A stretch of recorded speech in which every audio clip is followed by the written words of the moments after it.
6ஆம் வகுப்பு term 1 science box informations.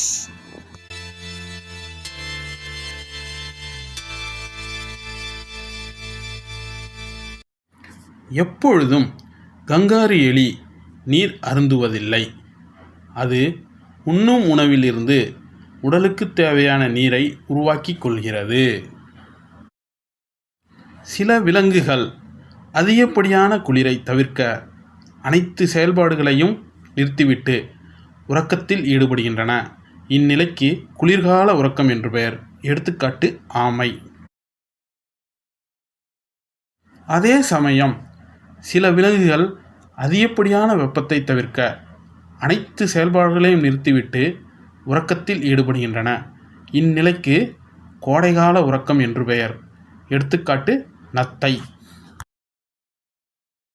சிங்கப்பூரில் உள்ள ஜூராங் பறவைகள் பூங்காவில் பென்குயின் பறவைகள் பனிக்கட்டிகள் நிரம்பிய ஒரு பெரிய கண்ணாடி கூண்டுகளில் 0 டிகிரி வெப்பநிலையில் பராமரிக்கப்படுகின்றன. நமது மாநில விலங்கான நீலகிரி வரையாடு மலைகளின் மீது உள்ள பாறைகளின் இடுக்குகளில் மிக எளிதாக நுழைந்து உடல் சமநிலையுடன் ஏறி தாவர வகைகளை உண்ணும் திறன் பெற்றுள்ளது. ஒரு விலங்கு பருவ மாறுபாட்டின் காரணமாக ஓரிடத்திலிருந்து வேறு ஒரு இடத்திற்கு செல்வது வலசை போதல் என்பதாகும்.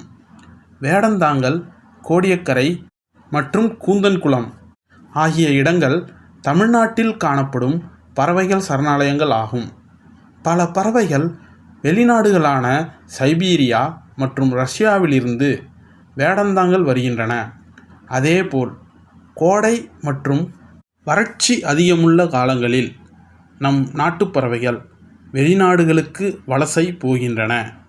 எனவே இவைகள் வலசை போகும் பறவைகள் என்று பெயர். இதுபோல் இன்னும் பயனுள்ள தகவல்களை உங்களுடன் பகிர என்னுடைய சேனலுக்கு ஆதரவு கொடுங்க. சப்ஸ்கிரைப் பண்ணுங்கள். நன்றி, வணக்கம்.